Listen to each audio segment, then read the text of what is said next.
बूंदों की न टूटे लड़ी, एक संकल्प माँ वसुंधरा के लिए कुछ कर गुजरने का,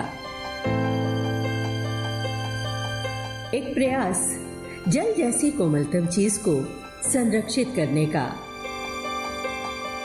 एक उदाहरण आगे आने वाली पीढ़ियों के लिए मार्ग प्रशस्त करने का, एक ऐसी पहल जिससे न जाने कितने जल योद्धा जुड़ते चले गए और बूंदों की ये लड़ी बनती चली गई प्रयासों की एक सशक्त, बेहद सशक्त कड़ी।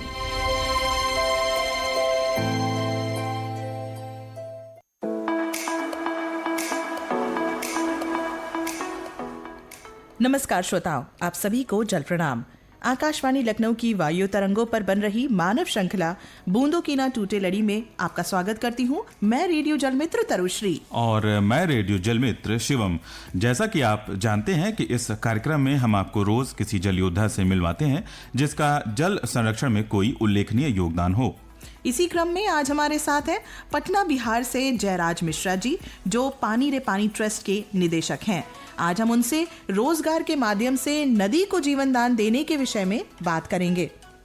आपका स्वागत है जयराज जी। जी हेलो। हाँ जी, मुझे आवाज आ रही है। जी, आपका स्वागत है जयराज जी हमारे कार्यक्रम में। Thank you for hosting me. Tarushi दी आपको प्रणाम, शिवम भैया आपको भी प्रणाम। जी, पहला प्रश्न जयराज जी मैं आपसे करना चाहूंगी कि गंगा कछार क्षेत्रों में से क्या आशय है? इस क्षेत्र के निवासियों के कारण गंगा और उसकी सहायक नदियों के जीवन पर क्या असर पड़ता है? और ये भी बताइए कि सरकार द्वारा इसका क्या हल दिया गया है? देखिए, किसी भी नदी का कछार क्षेत्र उसे कहते हैं जहाँ का सतही जल और जो वर्षा जल है जी, वो एक ही ड्रेनेज सिस्टम के थ्रू कैरिड अवे हो जाता है उस रिवर में। तो वैसे ही गंगा का जो कछार क्षेत्र है, अगर हमारे सभी श्रोताओं को पता भी होगा कि इसका लैंडमास जो है करीब करीब 26% of total landmass of India है। यही एक कारण है कि गंगा को ये सबसे बड़ी रिवर बनाती है हमारे देश की जी। तो जो हमारे पुराने टाइम से होते आया है कि हमारे पूर्वज जो हैं वो गंगा के किनारों पे बसते गए, क्योंकि उसके लिए उनको बहुत सारी पॉसिबिलिटीज दिखी अपनी खेती को लेकर, अपने जीवन यापन को लेकर। और इसी प्रकार बसते जाने के कारण जो गंगा का कछार क्षेत्र है आज के अगर स्थिति में देखें तो वो काफी ज्यादा ओवरली पॉपुलेटेड हो गया है। और जो हम प्रयास करते हैं उसमें सरकार भी प्रयास कर रही है। सरकार ने बहुत सारी चीजें जो आने वाले समय में दिखेंगी भी और कर भी चुके हैं। उनमें solid water treatment facilities install करना, इंडस्ट्रियल पॉल्यूशन को कंट्रोल करने के लिए फैसिलिटीज इंस्टॉल करना, सीवेज ट्रीटमेंट प्लांट जैसे अनेकों प्रकार के कार्यक्रम या परियोजनाएं सरकार ने चलाई हैं ताकि हम अपने आप को जो गंगा कछार का क्षेत्र है उनको सुरक्षित कर सकें। जी। पर कहीं ना कहीं अभी भी जो हम लोग हैं जो रह रहे हैं गंगा कछार के क्षेत्रों में, उनका प्रयास अभी भी थोड़ा मुझे लगता है कि कम है। जी सर, अर्ध गंगा परियोजना के बारे में बताएं। आपके क्षेत्र में अर्ध गंगा परियोजना से कितने लोगों को रोजगार मिल चुके हैं और इसकी सहायता से आप गंगा और उसकी सहायक नदियों के जीवन को कैसे संवार रहे हैं? शिवम भैया, अर्ध गंगा परियोजना जो है भारत सरकार का जी, तो उसके अंतर्गत गवर्नमेंट जो है वो फोकस कर रही है कि कैसे एक इकोनॉमिक कनेक्शन स्टैब्लिश किया जाए गंगा के बीच और हमारे देश के रह रहे लोगों के बीच में। जैसा कि हम लोग सभी को पता होगा कि देखिए, जब हम लोग किसी चीज से इकोनॉमिक कनेक्शन जब स्टैब्लिश करते हैं तो हम उस जगह को, उस क्षेत्र को संवारने में अपनी महत्वपूर्ण भूमिका अदा करते हैं। ऐसे हमें वो करना कहीं ना कहीं लगता है कि हमारे समय की बर्बादी है, लेकिन जब उसका इकोनॉमिक बेनिफिट हमें नजर आने लगता है तो कह सकते हैं कि ये ह्यूमन नेचर है कि हम उसकी तरफ और उसके लिए काम करने को लेकर उत्सुक रहते हैं। तो यही प्रयास भारत सरकार का भी है कि अर्ध गंगा परियोजना के अंतर्गत वो फोकस कर रही है कि इकोनॉमिक डेवलपमेंट और एनवायरनमेंट सस्टेनेबिलिटी को कैसे साथ लाया जाए। इसके अंतर्गत भारत सरकार का जो प्रयास है कि नदी के दोनों तरफ 10-10 किलोमीटर तक ऑर्गेनिक खेती हो, गोबर का खाद इस्तेमाल हो, ताकि जो पानी डंप हो रहा है रिवर में जाकर कछार के क्षेत्रों से, जो रन ऑफ वाटर है, वो अपना शुद्ध रहे।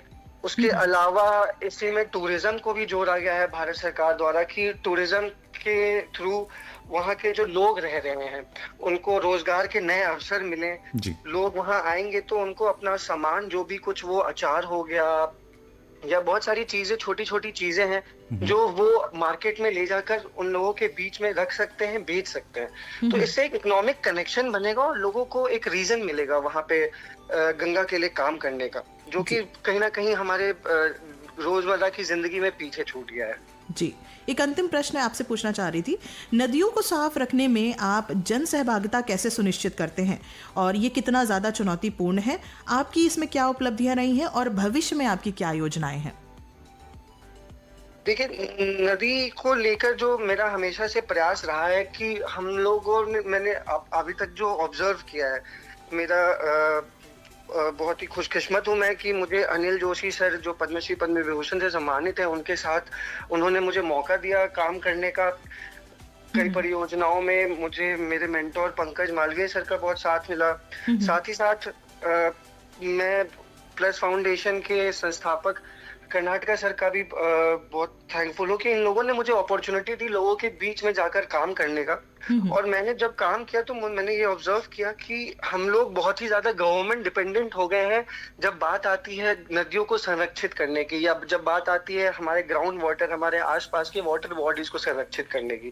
तो मैं यही कोशिश करता हूँ कि मैं जब आम सभा करूँ या मैं जब PRA करूँ किसी भी एरिया में मुझे जहाँ काम करना है, तो मैं वहाँ का एक सोशल मैपिंग करता हूँ, वहाँ की ज्योग्राफिक कंडीशन को समझने की कोशिश करता हूँ, लोग जो वहाँ रह रहे हैं उनकी इकोनॉमिक कंडीशन समझने की कोशिश करता हूँ। तो मुझे ये चीज उनसे कनेक्ट बिठाने में मदद करती है। और फिर जब मैं उनको साथ में लेकर बात करता हूँ कि हम सरकार के ऊपर ज्यादा डिपेंडेंट हो गए हैं और जो हमारी जरूरत है, जैसे पानी की जरूरत अगर हमें है तो हमें भी आगे आके काम करना पड़ेगा। बिल्कुल। हम लोग सभी भारत के निवासी हैं। आज जैसे जब भी भारत मैच जीतता है तो हम सभी स्टेटस लगाते हैं कि हम proud, I am a proud Indian. तो हमें उसी प्रकार एक प्राउड इंडियन की भूमिका ऐसे कामों में भी दिखानी चाहिए, जब हमें ये बताने की जरूरत होनी चाहिए कि हम भी भारत के नागरिक हैं और हमारे आसपास जो भी वाटर बॉडीज हैं या जो भी ग्राउंड वाटर रिचार्ज के लिए हम काम कर सकते हैं, वो हमें खुद करने की जरूरत है। तो इन बातों के साथ मैं मतलब कोशिश करता हूँ कि लोग हमारे साथ आगे आएं। और अभी तक हमने गंगा की बहुत सारी नदियों पे जो सहायक नदियां हैं, चंपा हो गई, काव हो गई और वाया रिवर हो गया, तो इन नदियों को सफाई करना, वहाँ पे ग्राउंड वाटर रिचार्ज के लिए गड्ढे खोदना, इन सभी के लिए हमने आज तक जो डिपेंडेंसी है हमारी, मेरी जो टीम है वो हमेशा से डिपेंडेंट रही है आसपास के लोग जो वहाँ रह रहे हैं उनको साथ में लेकर हमने काम किया है। और मेरा प्रयास आगे भी यही रहेगा कि मैं जितना ज्यादा से ज्यादा जन सहभागिता से ये काम कर सकूं, ताकि हम लोग सभी इससे जुड़े रहें उस काम से। बिल्कुल। आपका बहुत बहुत धन्यवाद जयराज जी, आपने समय हमें दिया और इतनी सारी बातें हमारे श्रोताओं तक पहुंचाई, इसके लिए बहुत बहुत धन्यवाद। बहुत बहुत धन्यवाद आप लोगों का कि आपने मुझे अवसर दिया अपने यहाँ बात रखने का। Thank you. श्रोताओ, ये थे जल योद्धा जयराज मिश्र जी। आपको यह कार्यक्रम कैसा लगा हमें इस मेल आईडी पर सूचित करें। हमारी मेल आईडी है bkntl100@gmail.com। इस ईमेल आईडी पर प्राप्त कुछ मेल पढ़ेंगे, लेकिन म्यूजिकल ब्रेक के उस पार। लेकिन फिलहाल मैं रेडियो जलमित्र तरुश्री और मैं रेडियो जलमित्र शिवम BKNTL की इस ह्यूमन चेन से आपसे विदा लेते हैं। कल मिलते हैं एक नए जल योद्धा के साथ। हमारा नमस्कार, जल प्रणाम। सुनते रहिए 100.7 FM, क्योंकि जहां हैं आप वहीं हैं हम।